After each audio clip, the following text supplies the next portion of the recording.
In the Scottish Highlands, Jimmy is watching TV with his sisters and cousins. Suddenly a siren starts to ring outside and the aunt closes the door while telling the children not to move. The kids get scared because they can hear chaos around the house. Jimmy goes to the door and calls his father, only for the door to start shaking. At that moment the room is forcefully opened and zombie-like creatures known as the infected burst in. They attack the girls, quickly devouring them without noticing Jimmy behind the door. He uses the chance to run away and has to watch his mother being eaten in another room. As he runs around the house, he keeps seeing all his relatives slowly transforming into infected, but luckily he manages to leave the building. There are more infected outside, so Jimmy hurries to the church to find his father and ask for his help. However, the priest doesn't think the infected are a bad thing. In fact, he thinks they've been saved because in his eyes, this is Judgment Day. He gives Jimmy his gold cross and asks him to have faith. At that moment the infected burst through the windows and Jimmy runs away, but his father stays back because he wants to be saved. The infected pile up on him and quickly bite him, causing him to become an infected too. All this chaos is caused by the rage virus. Continental Europe drives it away and contains it in the UK, which is cut off from the rest of the world. It becomes a wasteland where survivors must fend for themselves. 28 years after the initial outbreak, a community of survivors lives on Lindisfarne Island, a safe zone separated from the mainland by a tidal causeway. Today a child named Spike will be taught how to kill his first infected. His father Jamie prepares breakfast but interrupts it when he hears his sick wife Isla falling in the bedroom. The duo rushes to check on her and she freaks out when she hears Spike will be training today. An argument ensues, but after a few words she just calms down. She's constantly suffering from memory loss and confusion, so half of the time she doesn't understand what's going on. Back in the kitchen, Spike finds Sam, who gives him a brand new bow. On their way out of town, everyone cheers for Spike and wishes him good luck. At the town gate, Jenny reminds him of the rules. Every person who leaves is allowed to come back, but if someone doesn't return, nobody will go looking for them. Rescues have already cost them too many lives. Then the duo crosses the causeway to reach the mainland. Jamie shares many stories from the old days and Spike can't believe people could live far away from the sea. They cross a bridge to reach a forest, always keeping an ear out for potential enemies. Eventually they find a slow infected crawling on the ground with a bird on its back. When it stops to eat some worms, Spike gets his bow ready and shoots an arrow that hits the infected in the neck for a quick death. Another infected approaches them from behind, so Jamie kills it with an arrow too. The noises attract more monsters and Jamie kills one more, but Spike asks him to let the last one go. Jamie is proud of his son, however Spike feels weird about having to kill. The duo keeps moving through the forest and sees some beautiful animals. Eventually they find an abandoned house, where an infected is tied upside down with a bag covering his head and letters carved on his back. Jamie theorizes someone captured him as a human and left him as bait, so now he's an infected too. He wants Spike to kill it, but the infected keeps struggling and the kid is too scared. The infected manages to release himself and Spike is startled into shooting, so an arrow to the head kills the monster. Afterward they keep wandering and find a half-eaten animal on the ground. Spike looks up and finds its head and spine stuck on a tree. For the first time today Jamie worries because this could have only been done by an alpha infected. He makes his son move faster and not make any sounds as they keep going. When they reach an open field, they find a horde of infected and their alpha leader, so the duo rushes back to the forest as a chase ensues. The danger doesn't stop Jamie from still training Spike, telling him how to shoot on the move and go for the killing blows, which are the heart and the head. They go back to the abandoned house, shooting every infected that follows them while looking for a safe place to hide. Eventually they find the entrance to the attic and climb inside, closing it before the infected could see them. Hours pass and the duo keeps looking outside, but the alpha never leaves the area. Jamie explains to his son that alphas are bigger, smarter, and need too many arrows to be killed. They don't have arrows left, so for now they'll have to wait. Spike feels guilty because he failed some shots and was too scared to shoot faster, but Jamie assures him he did amazing for his first time. In the middle of the night they see a person with a light and Jamie explains that's the quarantine patrol. On the opposite side they see a fire and Spike is curious about it, but Jamie quickly changes the subject. When Spike falls asleep, he has a very weird nightmare about his mother drowning and structures shaking. Jamie wakes him up because the house is the one shaking and they need to get out. The duo quickly rushes out and manages to escape right before the roof collapses. Knowing that the noise will attract the infected, Jamie and Spike start running home as fast as possible. The high tide has covered the causeway, but it's not very deep so they can still cross it. Suddenly a bunch of birds fly above them and the alpha appears on the causeway to chase after them. Spike slips on the water a few times, but Jamie acts quickly to help him, and together they run fast enough to get back on land. Jamie then yells and blows a whistle to alert the guards at the gate. The group turns on the lights to locate the alpha and shoot him with arrows to make him fall. The creature recovers quickly, so the next arrow is set on fire before it's shot. This actually brings the alpha down and Jamie can drag his son to the gate. Jenny makes them wait for a few seconds until she's sure they're not infected before finally opening the gate to let them in. Later at a party, everyone celebrates Spike's return and first kill. Jamie tells the full story, but Spike is uncomfortable with the celebration of so much killing. The crowd lifts Spike on a chair and he's allowed to drink. Eventually Spike is too overwhelmed and rushes outside to throw up. At that moment he sees Jamie sneaking around with another woman and is devastated to watch his father have an affair. Spike goes home, where Sam is watching over a sleeping Isla. After sharing details about his adventure, Spike asks Sam about the fire he saw. Sam thinks that was Dr. Kelson and says that Jamie refused to talk about him for a reason, but he doesn't explain further. The next morning, Isla wakes up with a terrible headache and asks for medicine, but Spike doesn't know where to find any. Then Jamie comes back and Spike can't stand looking at him, so he leaves the room. After a few minutes, Spike gathers the strength to ask Jamie why he hasn't told Kelson to check on Isla. Jamie explains that Kelson went insane a long time ago and shares the story of what happened the last time they tried to visit him 15 years ago. A group of foragers that included Jamie found thousands of bodies on the ground neatly arranged in lines around the big fire.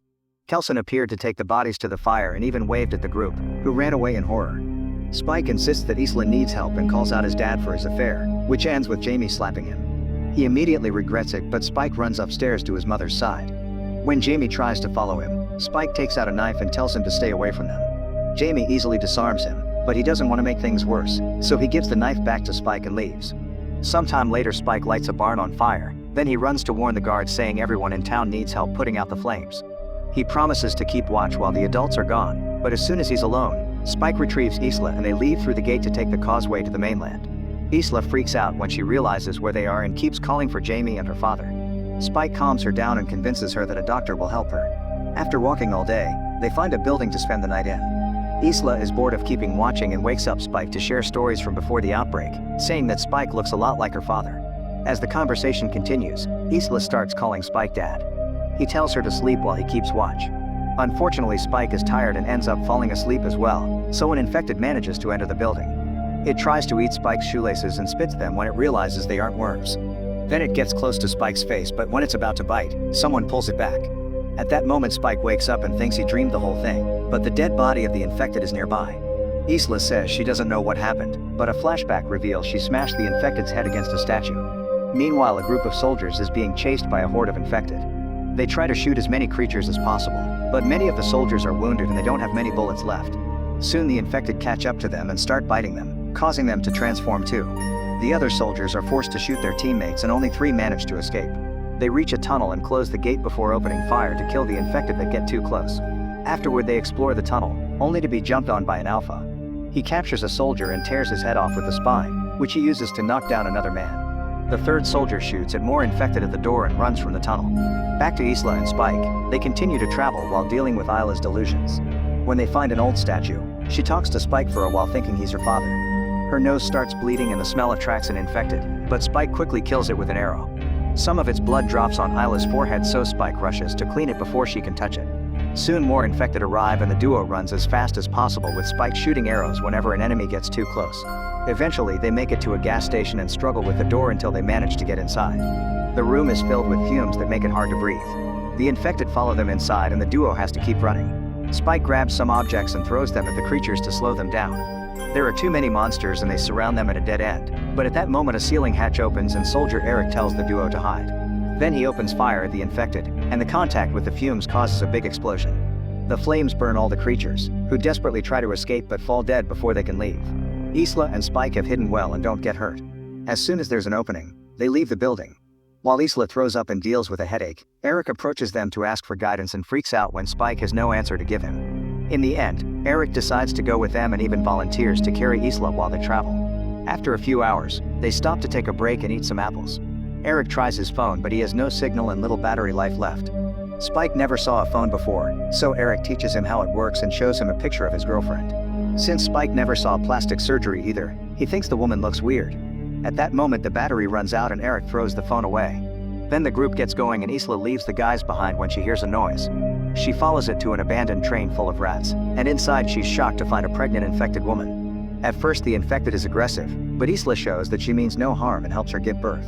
When the boys arrive, Isla makes Spike cut the cord and cleans the baby with water. When the infected roars and moves forward, Eric immediately shoots her dead.